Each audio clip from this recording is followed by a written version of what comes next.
Tallahassee really isn't like it's a college-friendly town, but it's not a kid-friendly town. And so sometimes you gotta carry, a pistol on you. You gotta carry something on you in order to protect yourself, because you never know when God gonna call your name home. I didn't really grow up around hood stuff until middle school.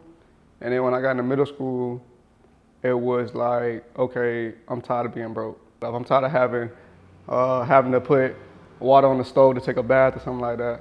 It was just like, I don't like that. It's stupid. And so that's when I decided to help out my mama with certain stuff.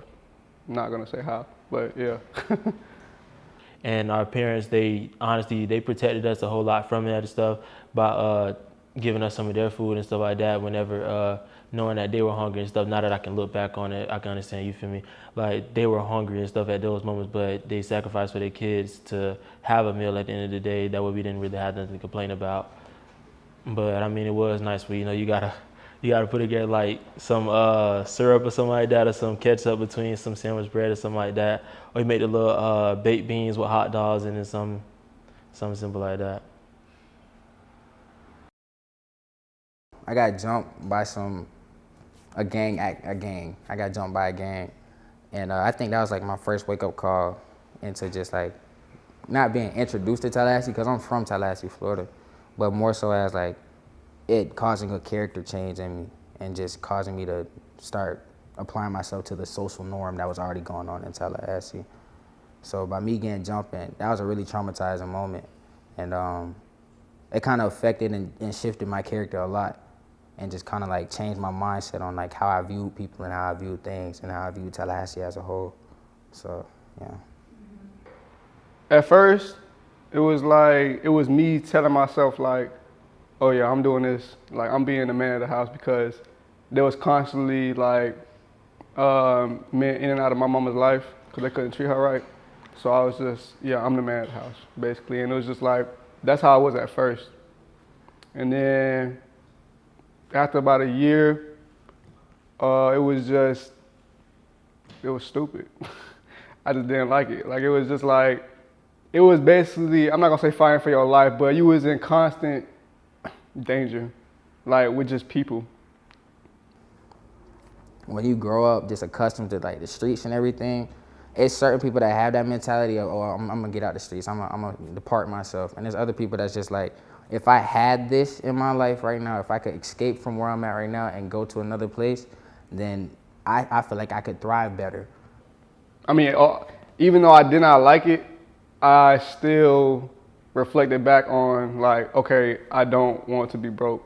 And me not be able to work or to get a job or anything like that, and all the relatives that I know do stuff like that. So I'm just like, okay, this is the easiest way until I'm of age to like get a job and actually make money.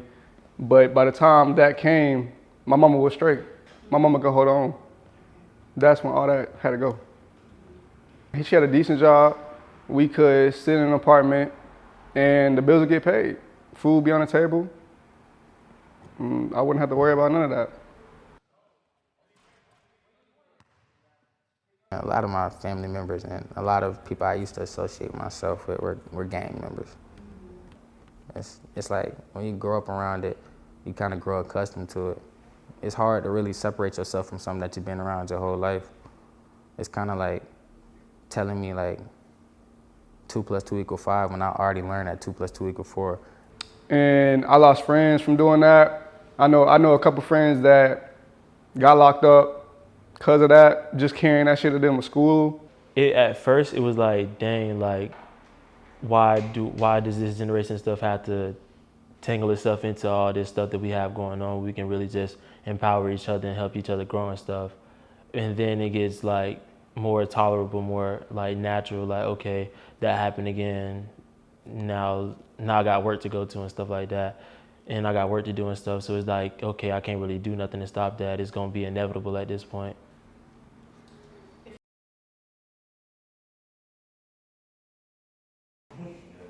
Second verse, boys don't even know me, chilling with the homies. They don't know me. They just don't understand who I am as a person. You know what I mean? And I feel like that's just part of the reason why I don't got that many friends. You know what I'm saying? Third verse. Ketchup and Wonder Bread, eating it in my bed. See, I had to, grow up, different, you know what I'm saying? I didn't have the natural resources that I had, so I had to eat ketchup and Wonder Bread. And my bed was just a mattress, you know what I'm saying? You know what I mean? I slept on a mattress, you know what I'm saying? Back in my day, you know what I mean? Fourth verse. This the chorus right here. Rainbows and ponies and unicorns. Everybody knows that I got these thorns. You know what I'm saying? Because, at the end of the day, so you got an animal. So it's like when that animal dies, it's just like them thorns just be hitting you, dog. You know what I mean? It causes you to bleed, man. You know what I mean? Like, I lost a lot of ponies and unicorns you know what I'm saying?